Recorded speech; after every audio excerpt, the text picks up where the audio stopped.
I'll give you my secret sauce and it's very simple for me. See, मेरी 40 lakhs की SIP चल रही है जी 40 lakhs की SIP में भी 90% जो मेरी SIPs है are in very aggressive funds, small cap and sector, which I strongly not recommend to anybody. Okay वो वोलेटिलिटी हैंडल ही नहीं कर सकते हैं. वो लाल नहीं देख सकते इम्पॉसिबल है संजय भाई. मैंने 10 साल मेरा इंफ्रास्ट्रक्चर फंड 0 रिटर्न दिया था, 0 माइनस था, और मैं भगवान बुद्ध की तरह बैठा हूँ. मुझे बहुत मुश्किल है भाई बहुत मुश्किल है. और आज वो फंड का 13.5% का CAGR है 15 साल का, और आज वो मेरा आज भी सबसे खराब परफॉर्मिंग फंड है. पर मुझे मालूम है वो एक दिन 17 वो भी आ जाएगा. तो वो it is another level of that, बोलते हैं ना zen अलग लेवल ऑफ zen. हाँ, और मुझे मजा आता है. I like to be tested on these things. तो मेरा 90% स्मॉल कैप ये सब में है. तो जनरली मैं लोगों को क्या बोलता हूँ, 12% आपका रिटर्न आएगा. मेरे केस में वो SIPs में 14 to 15% आएगा. जैसे क्योंकि DSP स्मॉल कैप था, आप भी 10-15 साल से कर रहे हैं, आपका CAGR भी 19-20 का है, 22 का है, मेरा भी 20 का है. तो मैं 15 सोच रहा था, 20 आ गया, चलो भगवान. सर 3.5 साल वो फंड वो 0. आई नो 2016 से मैंने स्टार्ट किया था, सितंबर 2016 से.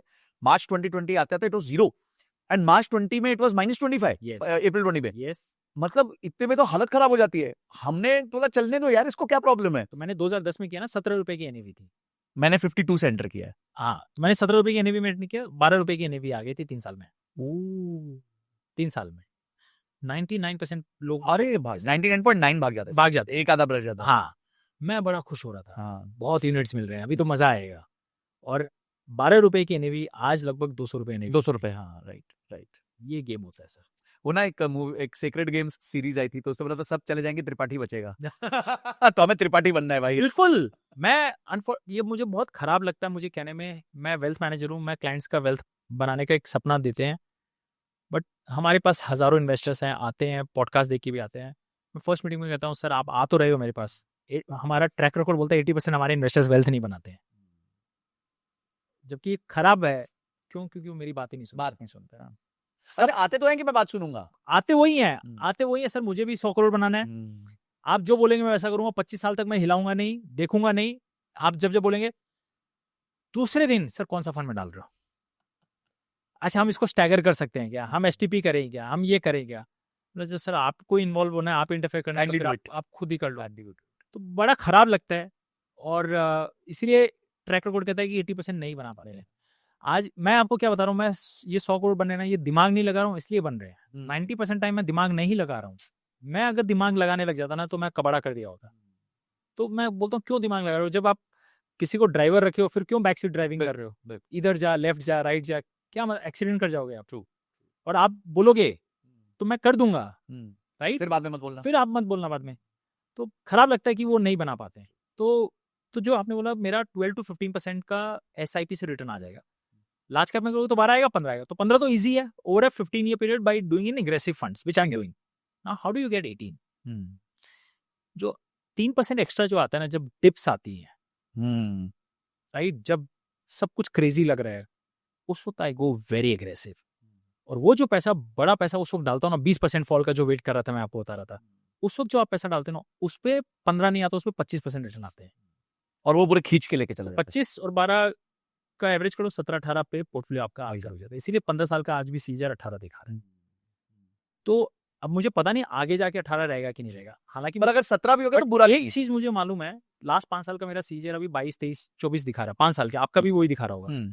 इतना श्योर है कि अगले 4-5 साल में 22 तो नहीं आने वाला, 18 भी नहीं आने वाला. आप कैसे प्ले करोगे? I am waiting for these 25% correction. एक बार वापस मिल जाए और उसमें मैं वापस, और थोड़ा सेक्टोरल रोटेशंस कर रहे हैं, थोड़े सेक्टोरल रोटेशंस कर रहे हैं. हालांकि वो भी 3-3, 4-4 साल में एक मौका आता है करने का. और आज की डेट में हम ऐसे बात करें, कहीं कोई चीप कुछ भी नहीं है. कुछ भी चीप नहीं है. Gold, silver, equities, US, India, कुछ भी चीप नहीं है. तो opportunities are very hard to find. तो अभी क्या काम करना, चुपचाप SIP जाने दो. मैं अभी ये भी नहीं कह सकता नहीं इतना हाई लग रहा है तो SIP बंद कर दूं क्या. नहीं, वो तो करना ही नहीं. वो डेडली मिस्टेक होगी जी. बस आप 85,000 पे सोचो, मार्केट 1 लाख पहुंच गया, राइट, आप तो बैठे रह गए, मिस कर गए. फिर आप तो हिम्मत ही नहीं रही. दिमाग मत लगाओ, इतना करो. 20% कैश जो आपके पास है, मेरे पास है, उस पर मैं देखूंगा. और आज वो 7-8% तो कमा ही रहे हैं. और ऐसा मौका साल में 1-2 बार आता है कि यहाँ 15-20% तक गिर सकता है. वो कोई बड़ी बात नहीं है. 3-4 साल में कम मौके हैं। ये मार्केट में 18% आया था, ईरान इसराइल वॉर भी चल रहा था, उस वक्त शुरू हुआ था, तो मेरे को लगा शायद मौका मिल जाएगा, बट ठीक है नहीं आया, आएगा आगे 6 महीने बाद आएगा, वेट, अपने को कौन सी जल्दी है। जल्दी है। वॉरेन बफेट क्या बोलते हैं, बेसबॉल गेम जो होता है ना, उसमें आपको 3 स्ट्राइक में हिट करना होता है, नहीं तो आप आउट हो जाते हो, राइट। बोलता है मैं इन्वेस्टिंग वाला गेम में 1000 बॉल भी मेरी चली जाएगी, बट जब तक मेरे स्वीट स्पॉट पे नहीं आएगी ना, मैं बैट नहीं मारूंगा। मुझे बैट तभी मारना है जब मैं होम रन कर सकता हूँ, राइट। तो मेरे पास भी 1000 अपॉर्चुनिटी आएगी, मुझे बाईपास कर देना, जब तक मेरे लाइक स्वीट स्पॉट नहीं आ जाए, I will have patience, no action. That is the most difficult when your money is sitting on side. हाँ, क्योंकि पैसा तो जेब में उछलता है, तो आपको मन करता है मैं कुछ करूं। वो ज़ेन वाली फिलॉसफी रखना जरूरी है। और ये सब देखो, हम कितना भी बात करें, ये 20 साल के एक्सपीरियंस के टाइम से आता है। अब गलतियां करके सीख के इन बाकी लोगों की किताबें पढ़ के आप समझ पा सकें, तो सबको आएगा, टाइम लगेगा। अब अगर आज यंग एज के हो तो आज के इस कॉन्वर्सेशन से ये सब डेवलप करना चालू कर सकते हो। सर, एक आजकल नया फैड आया है और मैंने भी उस पर काफी रिसर्च करी। जैसे कि मैं फंड पसंद करता हूँ, इंडेक्स कहूंगा, फंड तो नहीं कहूंगा, निफ्टी 500 मोमेंटम। यस, मुझे काफी अच्छा लगता है क्योंकि देश की 500 कंपनीज हैं और उसमें एक फैक्टर लगा दिया गया है मोमेंटम कि हर 6 महीने में जो इनमें 50 मोमेंटम की कंपनीज होंगी उनको सिलेक्ट कर लिया जाएगा। करेक्ट। अब एक तरीके से ये पैसिव फंड ही है, पर इसमें एक एक्टिविटी डाली हुई है थ्रू सम एल्गोरिदम या through some rating mechanism by the index. मैं स्टडी करा सर कि निफ्टी ने 30 साल में अराउंड 13% के आसपास का CAGR दिया है, TRI जिसे कहते हैं हम, टोटल रिटर्न्स। और यही इस इंडेक्स ने 22% का दिया। Yes, which is a massive delta of Yes. 10% over 30 years. Yes, तो सर, आज अगर एक नए इन्वेस्टर को फैक्टर फंड्स को थोड़ा समझना है, करेक्ट। तो क्या उसको उसमें डैबल करना चाहिए, और अगर करना चाहिए तो कितने अमाउंट के साथ करना चाहिए, व्हाट इज, किसके लिए सूटेबल है ये? बिल्कुल। तो मैं भी पहले ये सब चीज़ों पे बिलीव नहीं करता था, राइट। बट क्या होता है ना, आप लाइफ में इवॉल्व होते हो, सीखते हो। तो लास्ट 1 साल से मैंने इस पे होमवर्क करना चालू किया। तो आप जो बोल रहे हैं एकदम सही है। 3-4 तरह के फैक्टर्स होते हैं, मोमेंटम होता है, क्वालिटी होता है, वैल्यू होता है, राइट, ग्रोथ होता है। ऐसे 3-4 मोमेंटम फैक्टर्स होते हैं, उस पैरामीटर पे वो स्टॉक सेलेक्ट किए जाते हैं। ये चारों में जो हिस्ट्री रही है, मोमेंटम की सबसे ज़्यादा बढ़िया हिस्ट्री रही है, कंसिस्टेंसी ज़्यादा रही है। तो तब फिर मैंने फंड मैनेजर से बात करना चालू किया कि भाई ये होता क्या और क्या है। तो उन्होंने मुझे समझाया, तो मुझे लॉजिक लगा कि हाँ, बात में सच्चाई है। तो अब मैंने इसमें थोड़ा इंटरेस्ट लेके बढ़ना चालू किया। तो और एक चीज़ और याद है कि ये मोमेंटम्स की भी साइकिल होती है। कभी वैल्यू चलता है, कभी क्वालिटी चलता है, कभी अल्फा चलता है, कभी लो वॉल चलता है, सबकी एक साइकिल होती है। You need to again know how to ride the cycle, right. तो अगर आप खाली मोमेंटम में रहोगे, ठीक है, वो आपको बना के दे सकता है, बट जब गिरेगा तो बहुत जबरदस्त गिरेगा। उस वक्त आप बैठ सकते हो कि नहीं सकते हो, वो बहुत बड़ा इंपॉर्टेंट है। तो इसमें से मैं जब फंड मैनेजर से बात किया तो मुझे एक चीज समझ में आई, for good lot of people, if you want to start, you should go with a combination of quality plus moment.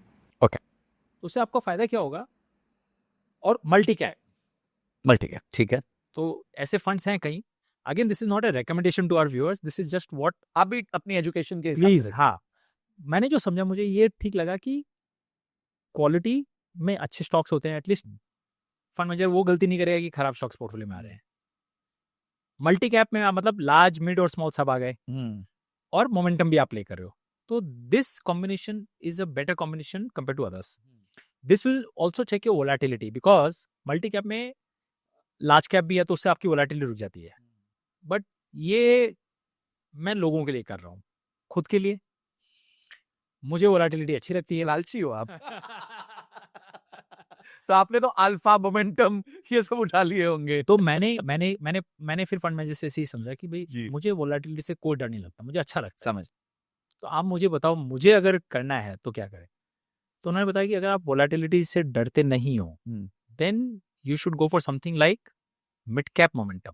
O boss, not small cap, mid cap, because that has the potential. And उसमें फिर generally quality भी रहती है, एक size की company रहती है, कचरा नहीं रहता है। कचरा नहीं रहता है। लास्ट 25 ईयर्स का ट्रैक रिकॉर्ड ये है कि निफ्टी, आप जो बता रहे थे कि आप जो बताए थे वो निफ्टी को बीट किया है। मिड कैप का आप एक बार चेक करना है उसने क्या दिया है, surprise, you will be surprise. तो तो पर बहुत वॉलेटिलिटी होगी, मतलब अरे बहुत बड़ा जिगरा चाहिए, क्रेजी बहुत बड़ा क्रेजी जिगरा चाहिए। क्रेजी। तो अगर सर किसी के 50,000 की एसआईपी है तो वो 5,000 से तो कर ही सकता है, अगर उसके पास लंबे समय की अवधि है। अगर है बेसिकली स्टमक हाँ। आपका अलाउ करता है, माइंड स्टमक, पेट में फिर खाना पचना चाहिए ना, तो फिर आप ट्राई कर सकते हो। बट दिस अभी लास्ट 8-9 महीने से मोमेंटम नहीं चला है, नहीं चला है। तो मेरे जैसा आदमी क्या करता है, अगर जो चीज चली नहीं है ना, अब और एग्रेसिव उस पर बाइंग होती है। आप ध्यान दो, क्योंकि वो वापस साइकिल आएगा, चलेगा। तो again first I like to try with my money and then build conviction. अगर अच्छा लगता है then I try to recommend to selective investors, sure, जिनको एपेटाइट है। जिनको एपेटाइट होती है। तो सर इसको एज वी सेड कि अगर किसी को टेस्ट करना है तो एक बड़े एसआईपी अमाउंट से ना करे, नहीं करे, छोटे अमाउंट से ट्राई करता रहे, या फिर एटलीस्ट वॉच लिस्ट पे डाल दो। वॉच लिस्ट पे डाले, क्वालिटी प्लस मोमेंटम आप ट्राई करके देखो, तो एटलीस्ट आपका पोर्टफोलियो क्वालिटी है, आप खत्म नहीं हो जाएगा। और फिर धीरे धीरे आप उसमें थोड़ी एक्सपर्टीज और बनाओ। देखो ये सब सारी चीजें एक प्रोसेस होता है, इवॉल्व होते हो। हम ये नहीं कह सकते हम एक्सपर्ट से तो हमें सब मालूम है जी। हम भी सीखते हैं जी। हम भी फंड मैनेजर्स के पास जाते हैं, उनसे सीखते हैं, तो इवॉल्व करते हैं। You should always have open mind. I should never have a very rigid thinking कि नहीं यही चलेगा। You know markets make you humble, तो you have to be constantly seeing कि कहाँ आपसे भी गलतियां होती है, तो नई चीज सीखो। जैसे क्रिप्टो है, मैं क्रिप्टो अभी नहीं करता हूँ क्योंकि मुझे समझ में नहीं आता है, and for one another reason why I don't do crypto, because see my logic is why I put all my money in mutual funds. मेरा और कहीं नहीं डालता हूँ, बिकॉज इट इज रेगुलेटेड। मुझे मालूम है यहाँ फ्रॉड नहीं हो सकता, राइट? गवर्नमेंट ऑफ इंडिया ने रेगुलेशन किया है, सब कुछ है, तो पैसा सेफ है, मेरे जगह से चोरी नहीं हो सकता, कुछ नहीं हो सकता है। क्रिप्टो में अभी तक इंडिया में रेगुलेटेड नहीं है, सेबी रेगुलेट नहीं करती है, and SEBI is a powerful regulator, तो इसलिए मुझे और भरोसा है। जो चीज़ सेबी रेगुलेट करती है वहाँ मैं रात आंख बंद करके सो सकता हूँ। यू नो वो मेरे लिए पहरेदारी का काम कर रहे हैं।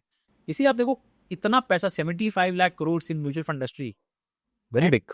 कोई एक मतलब मजाल नहीं है कि इधर से उधर हो जाए।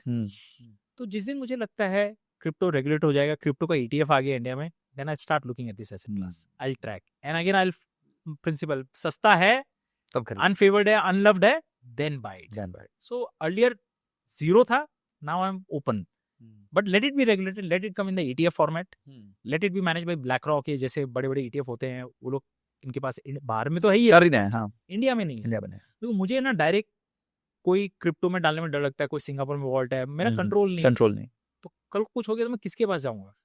आई एम नॉट सेइंग कि राइट और रॉन्ग, वो सब जेन्युइन अच्छे भी हो सकते हैं, but because I don't have control, I don't want to put my money. इसलिए तो मैं रियल एस्टेट में नहीं डालता हूँ कि मुझे खरीदने के बाद भी मुझे नहीं लगता मेरा कंट्रोल है, राइट? तो जिस दिन आ जाएगा then that also opens another asset class for me. Then again I'll track that on buy low sell high factors. तो guys thank you so much, आपने इस क्लिप को देखा। अगर आप ऐसे क्लिप्स चाहते हैं कि आप तक पहुंचे तो इस चैनल को सब्सक्राइब करके घंटी जरूर दबा दीजिएगा, और इस कंप्लीट पॉडकास्ट का लिंक हमने डिस्क्रिप्शन में दिया हुआ है और आई बटन पे भी लगाया हुआ है, आप जाके उसको देख सकते हैं। अगली वीडियो तक जय हिंद, जय भारत।